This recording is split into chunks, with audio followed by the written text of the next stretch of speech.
Romanos, capítulo 3, comentário, Bíblia de aplicação pessoal. Então, qual é a vantagem de ser judeu? Será que ser circuncidado tem algum valor? No capítulo 3, Paulo afirmou que todos são culpados perante Deus. O apóstolo desmascarou as desculpas usuais das pessoas que se recusam a admitir que são pecadoras. Elas dizem, primeiro, não existe Deus, ou obedeça à minha consciência. 2. Não sou tão mal como as outras pessoas. 3. Sou membro da igreja ou sou uma pessoa religiosa. Mas cabe lembrar que ninguém ficará isento do juízo de Deus contra o pecado. Todos devem aceitar o fato de que são pecadores condenáveis diante de Deus e precisam receber a maravilhosa dádiva da salvação que Ele preparou. Que quadro mais deprimente Paulo nos apresentou. Todos nós, gentios, filantropos e pessoas religiosas, somos condenados por nossos atos. A lei que Deus nos deu para mostrar como devemos viver confronta nossas más obras publicamente. Será que existe alguma esperança para nós? Sim, disse Paulo. É verdade que a lei nos condena, mas ela não é a base de nossa esperança. Deus, sim. Ele, em sua justiça e maravilhoso amor, oferece-nos a vida eterna. Recebemos a salvação não pela observância da lei, mas pela fé em Jesus Cristo. Não podemos conquistar a salvação. Devemos aceitá-la como uma dádiva de nosso amoroso Pai Celestial. Tem sim, e de muitas maneiras. E a primeira vantagem é que Deus entregou a sua mensagem aos cuidados dos judeus. Os judeus tinham muitas vantagens. Primeiro, a lei, a revelação da vontade de Deus, foram-lhes confiadas. 2. Eram os beneficiários da aliança de Deus. Israel foi o povo através do qual o Messias veio à terra, mas esses privilégios não os faziam melhores do que os outros povos. Na verdade, por causa desse benefício, os judeus eram ainda mais responsáveis por viver de acordo com os mandamentos de Deus. Mas, se alguns não foram fiéis, será que por isso Deus vai ser infiel? De modo nenhum. Que Deus continue a ser verdadeiro, mesmo que todas as pessoas sejam mentirosas, como dizem as Escrituras Sagradas a respeito dele. Que fique provado que tu tens razão quando falas, e que sejas vencedor quando fores julgado. Mas, se as injustiças que cometemos servem para mostrar que Deus age com justiça, o que é que podemos dizer? Que Deus é injusto quando nos castiga? E falo aqui como as pessoas costumam falar. É claro que não. Se Deus não fosse justo, como poderia julgar o mundo? Mas digamos que a minha mentira faz com que a verdade de Deus fique mais clara, aumentando assim a glória dele. Neste caso, por que é que devo ainda ser condenado com o pecador? Então, por que não dizer, façamos o mal para que desse mal venha o bem? Na verdade, alguns têm me caluniado, dizendo que eu afirmo isso. Porém, eles serão condenados como merecem. Algumas pessoas acreditam que não precisam preocupar-se com o pecado. Por quê? 1. Perdoar é função de Deus. 2. Ele é tão bondoso que não nos julgará. 3. O pecado não é tão ruim pois nos ensina lições valiosas. 4. Precisamos estar em contato com a cultura que nos rodeia. É muito fácil considerar a graça de Deus como certa, mas Ele não pode negligenciar o pecado. Não importa quantas desculpas inventemos, os pecadores terão de dar conta a Deus por seus pecados. Então, será que nós, os judeus, estamos em melhor situação do que os não-judeus? De modo nenhum. Já mostrei que todos, judeus e não-judeus, estão debaixo do poder do pecado. Como dizem as Escrituras Sagradas, não há uma só pessoa que faça o que é certo. Não há ninguém que tenha juízo. Não há ninguém que adore a Deus. Todos se desviaram do caminho certo. Todos se perderam. Não há mais ninguém que faça o bem. Não há ninguém mesmo. Paulo se referiu aos Salmos 14, do 1 ao 3, ao dizer: não há um justo, nenhum sequer. Não há quem faça o bem. Não há sequer um. Isso significa que ninguém é inocente. Todas as pessoas são valiosas aos olhos de Deus, porque Ele nos criou à sua imagem e nos ama. Mas ninguém é suficientemente bom diante de Deus. Embora sejamos valiosos, cedemos ao pecado. Mas Deus, por intermédio de seu Filho Jesus Cristo, redimiu-nos e oferece-nos uma oportunidade de perdão, caso nos voltemos para Ele com fé. Todos mentem e enganam sem parar. Da língua deles saem mentiras perversas, e dos seus lábios saem palavras de morte, como se fosse veneno de cobra. A boca deles está cheia de terríveis maldições. Eles se apressam para matar. Por onde passam, deixam a destruição e a desgraça.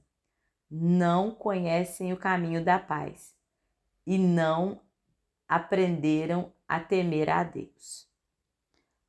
Paulo usou os textos do Antigo Testamento para mostrar que a humanidade é pecadora e inaceitável perante Deus.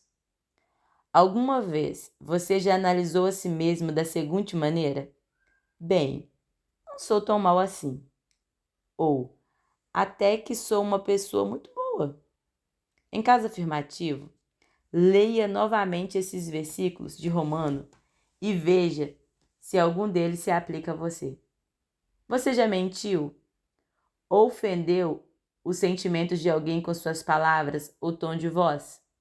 Foi áspero com alguém? Você se ira com aqueles que discordam totalmente de suas palavras?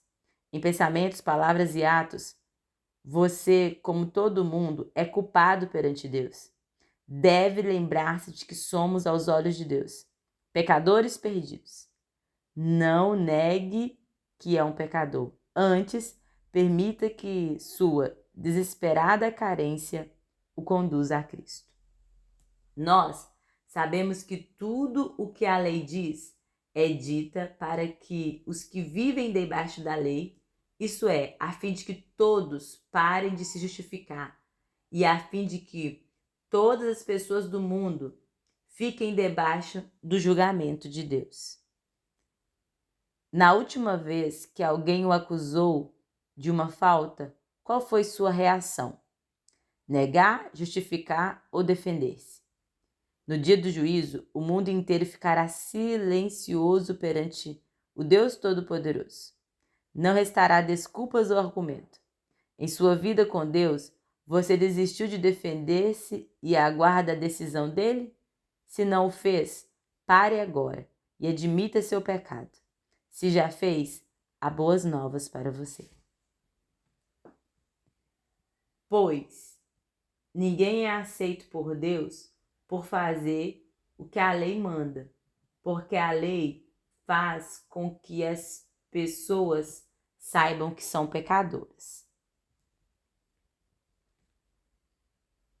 Nesses versículos, vemos duas funções da lei de Deus. Primeiro, ela nos mostra onde erramos. Por causa da lei, sabemos que somos pecadores sem esperança. e que devemos buscar a Jesus Cristo para obter perdão e misericórdia. 2.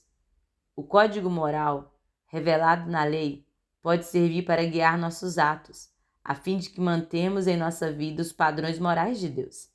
Não alcançamos a salvação apenas observando a lei. Ninguém, exceto Cristo, jamais guardou ou poderia obedecer perfeitamente à lei de Deus. Mas tornamo-nos agradáveis a Deus quando nossa vida está de acordo com a vontade dele, que nos foi revelada. Mas agora, Deus já mostrou que o meio pelo qual ele aceita as pessoas não tem nada a ver com lei. A lei de Moisés e os profetas dão testemunho do seguinte: Deus aceita as pessoas por meio da fé que elas têm em Jesus Cristo. É assim que ele trata todos os que creem, pois não existe nenhuma diferença entre as pessoas. Todos pecaram e estão afastados da presença gloriosa de Deus. Depois dessas terríveis notícias acerca de nossa natureza pecadora e do castigo de Deus, Paulo nos transmitiu notícias maravilhosas. Existe uma maneira de sermos inocentados, crendo em Jesus, pois ele pode apagar os nossos pecados.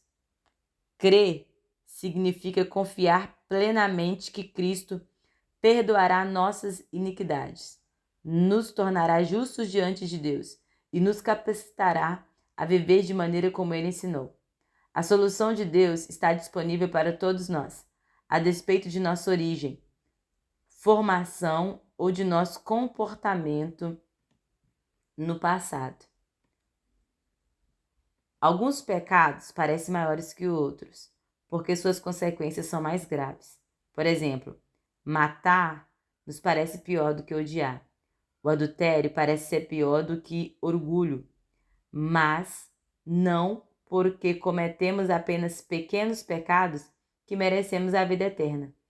Todas as iniquidades nos tornam pecadores e nos afastam do Santo Deus. Portanto, todos os pecados levam à morte, porque nos desqualificam para viver com Deus, a despeito de sua gravidade.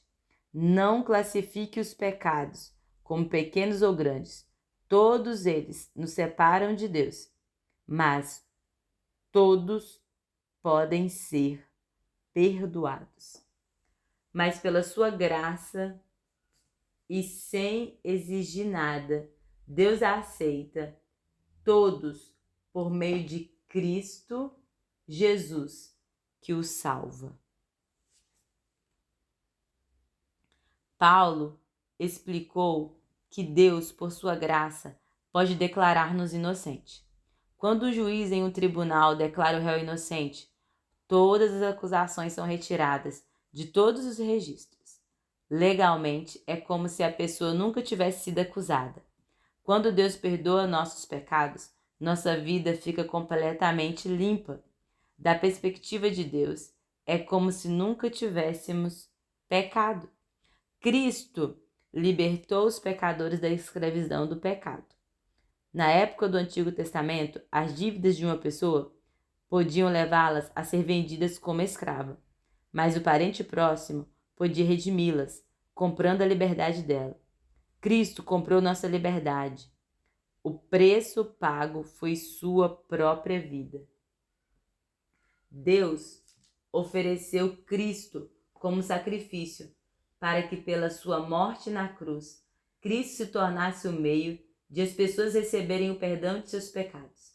Pela fé nele, Deus quis mostrar como isso que ele é justo. No passado, ele foi paciente e não castigou as pessoas por causa dos seus pecados. Mas agora, pelo sacrifício de Cristo, Deus mostra que é justo. Assim, ele é justo e aceita os que creem em Jesus. Cristo morreu em nosso lugar para pagar nossos pecados. Deus tem toda a razão de irar-se com os pecadores. porque estes se rebelaram contra ele e afastaram-se do seu poder divino de conceder vida. Mas a morte de Cristo foi o sacrifício apropriado e designado pelo próprio Deus para que os nossos pecados fossem perdoados. Por isso, Cristo colocou-se em nosso lugar, pagou o preço de morte por nossos pecados e satisfez completamente as exigências de Deus.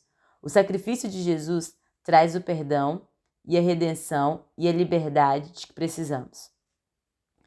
O que acontece com as pessoas que viveram antes de Cristo vir e morrer para que houvesse perdão pelos pecados? Se Deus condenou os pecadores, terá sido justamente? Se salvou os justos, o sacrifício de Cristo teria sido desnecessário? Paulo mostrou que Deus perdoou todos os pecados da humanidade por meio do sacrifício vicário de Jesus. Os crentes que viveram na época do Antigo Testamento e aguardaram com fé a vinda de Cristo foram salvos, embora não conhecessem Jesus nem os detalhes de sua vida terrena. Nós, os crentes do Novo Testamento, sabemos que Deus amou o mundo de tal maneira que enviou o seu próprio Filho. Você já depositou nele a sua confiança? Será que temos motivos para ficar orgulhosos? De modo nenhum. E por que não? Será que é porque obedecemos à lei? Não, não é. É porque cremos em Cristo. Assim, percebemos que a pessoa é aceita por Deus pela fé e não por fazer o que a lei manda. Ou será que Deus é somente Deus dos judeus? Será que não é também Deus dos não-judeus? Claro que é. Deus é um só e aceitará os judeus na base da sua fé. E também aceitará os não-judeus por meio da fé que eles têm. Será que isso quer dizer que por causa da fé nós trataremos a lei como se ela não valesse nada? Não, de modo nenhum. Pelo contrário, afirmamos que a lei tem valor. A maioria das religiões exige o cumprimento de deveres e rituais específicos a fim de que a pessoa se torne aceitável a Deus. Provavelmente o cristianismo é a única religião que não ensina que as boas obras podem nos tornar aceitáveis a Deus. Nenhuma realização humana ou ato de bondade pode preencher a lacuna entre a perfeição moral de Deus e o nosso imperfeito agir cotidiano. As boas obras são importantes, mas não nos conferem nem nos asseguram a vida eterna. Somos salvos somente por confiarmos naquilo que Deus fez por nós. Porque Deus nos salva apenas pela fé? Primeiro, ela deixa de fora o orgulho do esforço humano, porque não é um dom divino. 2. A fé exalta o que Deus fez, não o que nós fazemos. 3. A fé admite que não podemos obedecer às leis ou compreender os padrões de Deus. Precisamos da ajuda dele. 4. A fé é a base em nosso relacionamento com Deus, não em nosso desempenho em relação a Ele. Aconteceram alguns mal-entendidos entre os cristãos judeus e os cristãos gentios em Roma. Os preocupados cristãos judeus perguntavam a Paulo: será que a fé seria contrária a tudo aquilo que o judaísmo prega? Será que anularia as escrituras, colocando um ponto final em nossos costumes e mostrando que Deus não age por nosso intermédio? Esta é essencialmente a questão utilizada para iniciar o capítulo 3. Paulo respondeu: absolutamente não. Quando entendemos o caminho da salvação pela fé em Cristo, entendemos melhor a religião judaica. Sabemos porque Abraão foi escolhido, a lei foi concedida e Deus agiu parcialmente com Israel durante séculos. A fé não anula o Antigo Testamento. Ao contrário, torna a aliança de Deus com o povo judeu mais compreensível.